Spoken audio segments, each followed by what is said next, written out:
Good morning, Les. It's a pleasure to have you here. Can you briefly introduce yourself? Yes, my name is Les Sawatsky. I'm a senior consultant at Golder Associates. I've been working in tailings management, mine closure, water management on mines for quite a number of years. I was conference chair of International Mine Closure Conference just 4 years ago. And you're chairing the upcoming Mine Closure Conference that's in June in Vancouver. In your opinion, why is it important to have this conference in Canada since it was held in this country just 4 years ago? Yes, I was chair of that conference as well as the upcoming one in June 2015. The last conference was held in Lake Louise, Alberta. It was a very successful conference. By the attendance, it was the most successful mine closure conference ever held. We had 600 attendees, and it was sold out 3 months in advance. There was a lot of interest in mine closure. Perhaps the real question is, why is there so much interest in mine closure in Canada? And I would say that there are several answers to that question. First of all, there's a lot of mining companies headquartered in Canada. Canadian miners are working all over the world. Mining has a strong footprint in Canada. Secondly, miners in Canada certainly, miners all over the world are interested in doing it right. They're like you and me. They want to leave a positive legacy. They're not trying to make a mess of the environment. And at conferences like this, they are learn from others and are share their findings and are better able to do an excellent job on their mine properties. Some miners are interested in coming to mine closure conferences to showcase their findings. Their companies have spent an enormous amount of effort and investment on developing research, best practices, and they would like to showcase their excellent value in preserving the environment. Other mining companies would like to learn from others' research, and so they come to mine closure conferences to share findings, to find out what others have found. Perhaps another reason for interest in mine closure right now in BC is the recent event at Mount Polley, where a tailings pond failed. And so this raises some serious questions about closing tailings pond for the indefinite future. What about uncertainty? What about mistakes, possible mistakes by designers? How does a mine closure plan address these things? These are issues that will be discussed at the upcoming conference in June. Perhaps the best reason for having the conference again in Canada just 4 years after the previous one is that this time it's held in beautiful Vancouver. It's a beautiful city. There's mountains all around, and it's right alongside the ocean. There's a wonderful arts community that's very active. There's theater. There's great places to visit. The climate is beautiful. It's a wonderful place to have a conference, and we look forward to seeing you there. Absolutely. I cannot agree with you more here. Landform design for closure is becoming an important theme as well. Can you expand on that based on your own experience with geomorphological design of landscapes? Thank you for asking that question. Some of your viewers will recognize that I do have a history in landform design and geomorphic approach applied to landform design.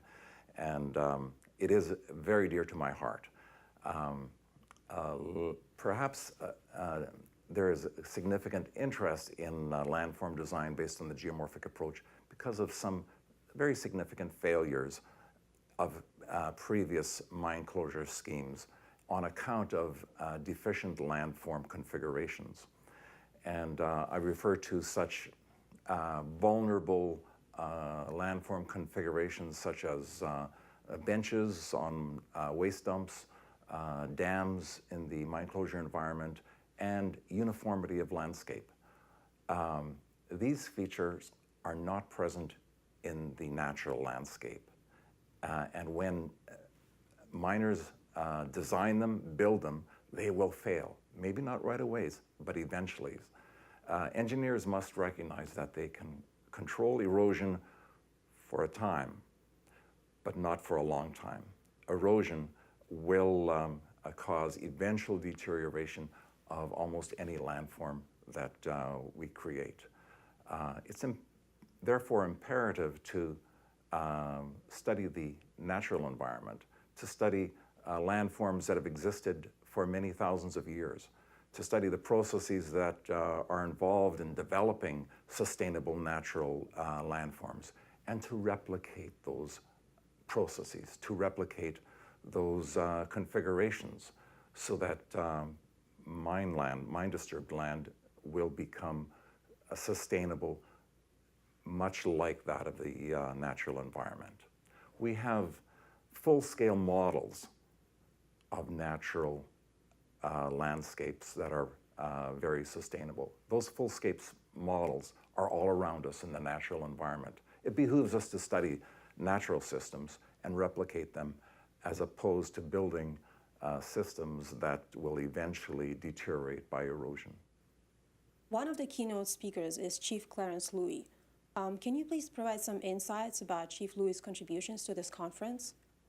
Yes, we are privileged to have Chief Clarence Louie as one of our keynote speakers.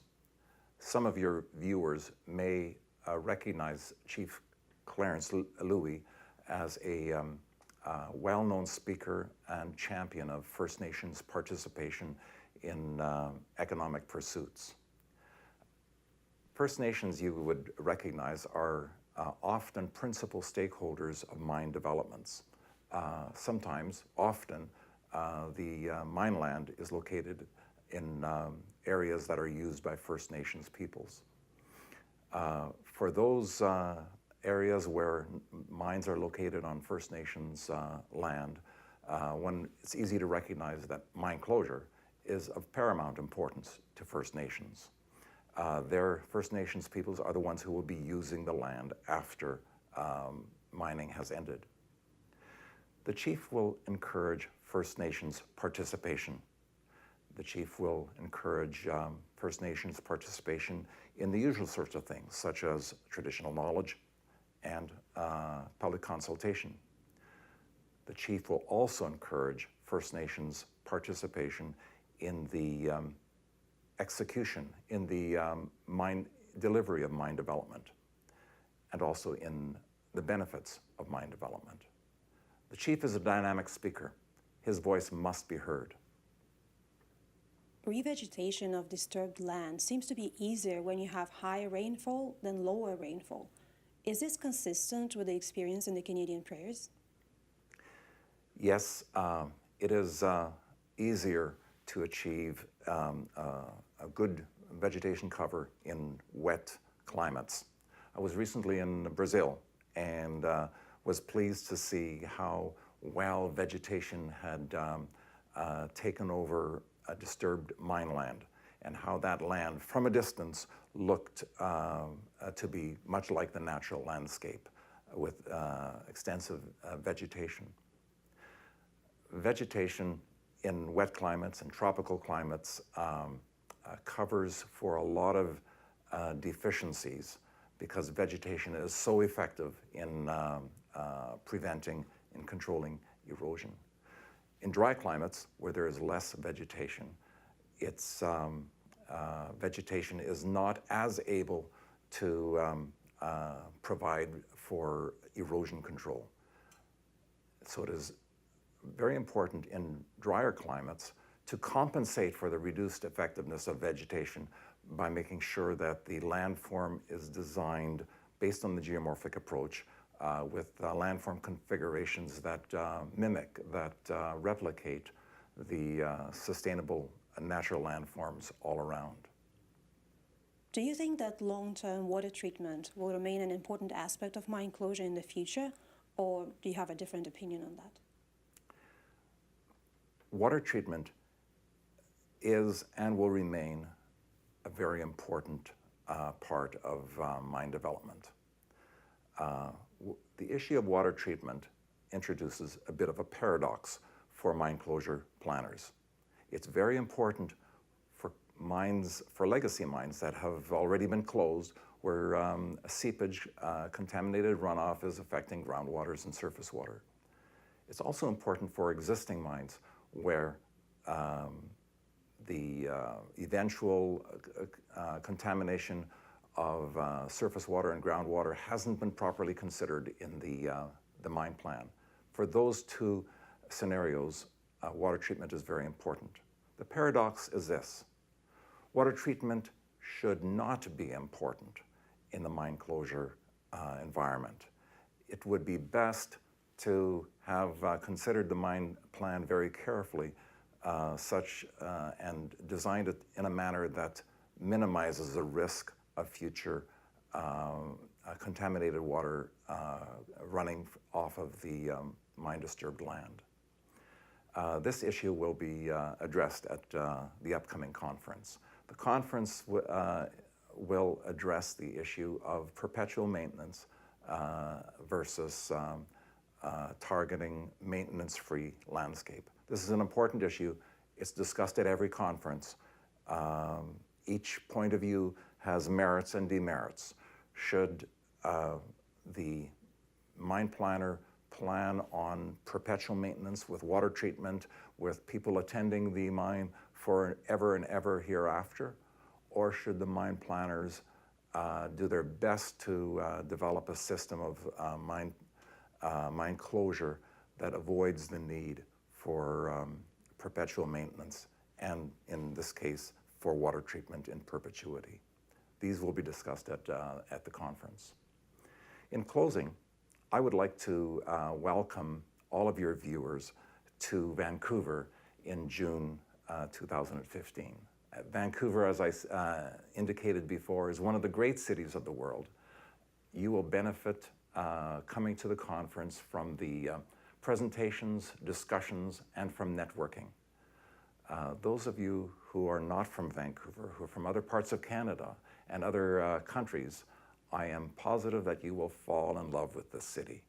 I do look forward to seeing you here in Vancouver.